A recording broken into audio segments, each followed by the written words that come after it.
आपके भरोसे पर खरे उतरकर हमने पूरे किए हैं 3 साल। आपका क्षेत्र, आपके मुद्दे, हम बने हैं आपकी आवाज। सटीक खबरें, बेबाक अंदाज, आपका अपना न्यूज चैनल लाइव टीवी समाचार।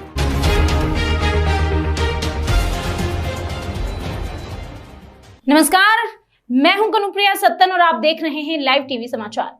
आइए नजर डालते हैं आज की कुछ खास खबरों। धरती का भगवान कहे जाने वाले डॉक्टर जब सफेद पोश शैतान बन जाएं, तो दूर दराज से आए मरीज का हाल बेहाल हो जाता है। सुर्खियों में रहने वाले गोंडा के स्वास्थ्य महकमे से एक बार फिर शर्मसार कर देने वाला मामला देखने को मिला। हाल ही में गोंडा के जिला अस्पताल में जिस तरीके से बेटे की गोद में पिता ने दम तोड़ दिया था, वो मामला अभी सुलझा ही नहीं था। आज ताजा मामला सामुदायिक स्वास्थ्य केंद्र मुजेहना से निकलकर सामने आ गया है। यहां गर्भवती महिला को परिजन सामुदायिक स्वास्थ्य केंद्र ले गए, जहां मां ने रात में शिशु को जन्म दिया, जिसके बाद परिजनों के चेहरे पर खुशियां दिखी। लेकिन इसी रात के अंधेरे में जो हुआ वो काफी चौंकाने वाला मामला है।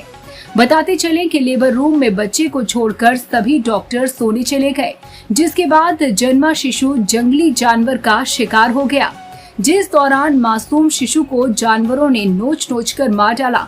इतना ही नहीं, जब सुबह हुई और जन्मे शिशु को देखा कि जन्मे शिशु के जिस्म से मांस निकले हुए थे, जिसके बाद आनन फानन में डॉक्टरों ने अपनी लापरवाही और नाकामियों को छुपाने के लिए सारा दारोमदार परिवार पर ही डाल दिया। जब परिवार विरक्ते रोते हुए सामुदायिक स्वास्थ्य केंद्र के बाहर आए, जिसके बाद रोते बिलखते परिवार को लोगों ने देखा और जमावड़ा लग गया। पीड़ित पिता ने थाने धानेपुर पहुंचकर लिखित तहरीर दी। पुलिस ने तहरीर के आधार पर सुसंगत धाराओं में मुकदमा दर्ज कर लिया है और शव को कब्जे में लेकर पोस्टमार्टम के लिए भेज दिया है। वहीं दूसरी तरफ इस तरीके की दर्दनाक घटना जैसे हुई, वीडियो सोशल मीडिया पर वायरल हुआ। वैसे ही डिप्टी सीएम ब्रजेश पाठक ने मामले को तत्काल संज्ञान में लेकर अपने ट्विटर हैंडल से डीएम को सख्त निर्देश देते हुए सीएमओ को तत्काल घटना स्थल पर पहुंचकर जांच करके दोषियों के विरुद्ध कार्रवाई की रिपोर्ट उपलब्ध कराने का आदेश दिया है। वहीं दूसरी तरफ पूर्व मुख्यमंत्री अखिलेश यादव ने भी अपने ट्विटर हैंडल से बच्चे के साथ हुई घटना की जानकारी को साझा करते हुए सूबे की सरकार पर तंज कसते हुए कहा कि योगी राज में यूपी में सरकारी अस्पतालों की शर्मिंदगी भरे और शर्मनाक भयावह हालात हैं। वहीं अखिलेश यादव ने पीड़ित परिजन को आर्थिक मदद के साथ हुई घटना पर शोक जाहिर किया। मेरा नाम सिराज अहमद है और मैं रुद्रगढ़ नौसी का रहने वाला हूँ। ये मैं अपनी पत्नी को डिलीवरी के लिए ले गया उधर, करीबन 10 वर्ष के आसपास टाइम, तो उधर ले गया तो एडमिट हुआ। उसके बाद 1 बजे बच्चा हुआ, ठीक है, उसको ऑक्सीजन पे रखा। फिर उसके बाद 3 बजे पता चला कि मतलब उसकी मौत हो गई। तो मैं जब सुबह उसको देखने गया तो उसका चेहरा मतलब किसी जानवर ने नोचा हुआ था। तो उधर पूछने लगा तो वो सबको बोले मतलब मुझे नहीं मालूम है ये कैसे हुआ। तो मैं उधर जाके पुलिस चौकी में कंप्लेंट किया, तो उधर कंप्लेंट हुआ तो इधर फिर पोस्टमार्टम के लिए इधर मैं आया हूँ इधर। हाँ ठीक था, एकदम नॉर्मल था, नॉर्मल डिलीवरी हुआ है ना। तो क्या लगता है कि किस कारण ये मतलब उधर के प्रशासन के मतलब लापरवाही की वजह से हुआ है। उधर का हर चीज़ मतलब कोई वो नहीं है, मतलब सुविधा ना हर चीज़ कोई वो नहीं है, इसीलिए लापरवाही हर कोई कर रहा है उधर। तो ऐसा मतलब दोबारा ना हो, इसलिए अपील करता हूँ हर कोई किसी आगे मतलब माँ बाप के लिए मतलब कोई जो मेरे साथ हुआ है वो किसी के साथ ना हो। के दिन 7:30 बजे मेरे पास फ़ोन आया कि मुजेहना सीएचसी पर एक प्रसव हुआ है। उसका जो शिशु नवजात है वो उसको जो सुबह डेड बॉडी मिली, उसके चेहरे पे कटा फटा निशान लग रहा है किसी जानवर ने नोच लिया। तो मैंने उनके पिता, जो बच्चा हुआ था उसके पिता से संपर्क किया तो ये सूचना मिली कि रात के 10 बजे के आसपास इन्होंने अपनी पत्नी को वहाँ पर एडमिट कराया था और 1 बजे के आसपास इनकी पत्नी की डिलीवरी हुई और डिलीवरी के बाद जो है बच्चे को ऑक्सीजन पर रखा गया। ऑक्सीजन पर रखने के बाद 3 बजे इनको ये सूचना दी गई कि आपका बच्चा मृत हो गया। ये बच्चे को देखने जब गए, जैसा कि इन्होंने बताया, तो बच्चे का पूरा चेहरा चौड़े स्तर पे कटा हुआ है, उसकी नाक कटी हुई, उसके गाल पे बड़े बड़े निशान हैं फटे हुए। मैंने इनसे पूछा आपको क्या लग रहा है, तो उन्होंने बताया कि लग रहा है किसी जानवर ने इसको पूरी तरह से काट छीट कर दिया है। तो मैं समझता हूँ कि ये घोर लापरवाही है स्वास्थ्य विभाग की। और मैं ये मांग करता हूँ माननीय मुख्यमंत्री से, उत्तर प्रदेश शासन सरकार के, कि इसके खिलाफ जो भी सारे लोग दोषी उनके खिलाफ कार्रवाई की जाए।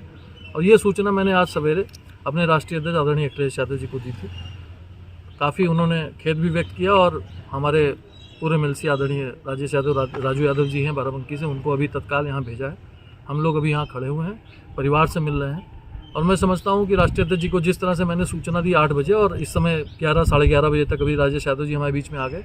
राष्ट्रीय अध्यक्ष जी ने इस मामले को बहुत गंभीरता से लेते हुए निश्चित रूप से मदद भेजने का काम किया है। आगे की बात आपको राजेश यादव जी बताएंगे, लेकिन मैं इतना कहना चाहूँगा कि इस जनपद में जब भी किसी परिवार के साथ कोई अनहोनी हुई है, चाहे किसी बच्चे को सांप काट लिया हो, अभी इमिलिया एक गाँव है जगदीशपुर कटरा में, वहाँ पर सांप काटा एक बच्चे को, तो राष्ट्रीय अध्यक्ष जी ने उसको आर्थिक सहायता भेजी और खेद भी प्रकट किया।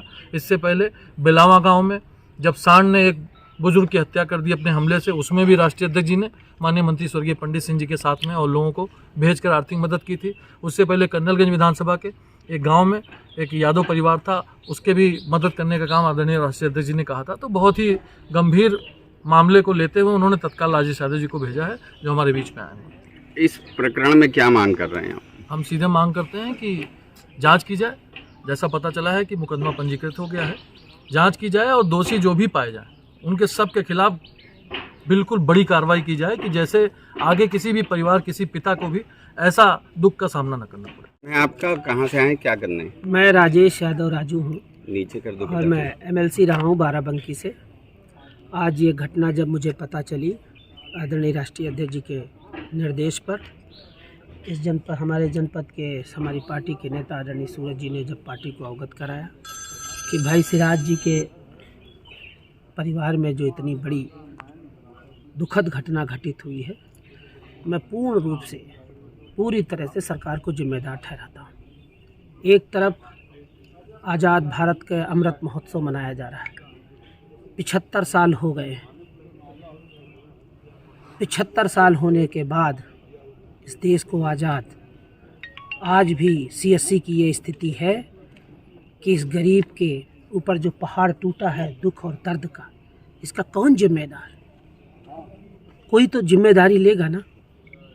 ये रो रहे थे, अभी मैं देख रहा था। इनकी क्या गलती है, इनकी क्या खता है? इनकी यही खता है ना कि सरकार पर इन पर बहुत भरोसा है। हम किस पर विश्वास करें? डिलीवरी के लिए अपनी पत्नी को डिलीवरी रूम में जब ले जाते हैं तो व्यक्ति को तो बाहर बैठाया ही जाएगा, जेंट्स को तो नहीं एंट्री होगी। और जब सुबह देखते हैं तो अपने बच्चे का मुंह छतव्रत इस अवस्था में देखते हैं कि उसको जानवर नोच डालते हैं। कहीं न कहीं इसकी बहुत बड़ी लापरवाही है, और मैं तो पूर्ण रूप से सरकार को जिम्मेदार ठहराता हूँ कि जो सरकार बहुत बड़े बड़े दावे करती है, ये गोंडा जनपद का एक उदाहरण है।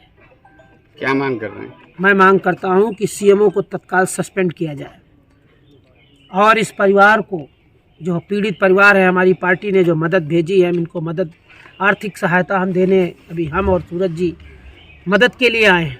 और जो जैसी मदद ये कहेंगे पूरी पार्टी इनके साथ खड़ी रहेगी। लेकिन हम इनकी मदद आर्थिक कर सकते हैं, इनके दुख में खड़े हो सकते हैं, लेकिन असली न्याय तो इनको सरकार दे सकती है। सरकार आखिर क्या कर रही है?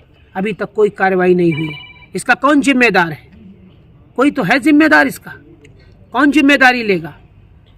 एप्लीकेशन ले लिया है, अभी ये नहीं बता रहे हैं कोतवाली में कि किसके खिलाफ कार्रवाई होगी, किसके खिलाफ एफआईआर होगी, कोई जानकारी नहीं। हम सब इनके साथ हैं इस दुख की घड़ी में, और इनके साथ पूरी पार्टी है, और हम दोषियों के साथ सख्त कार्रवाई की मांग करते हैं।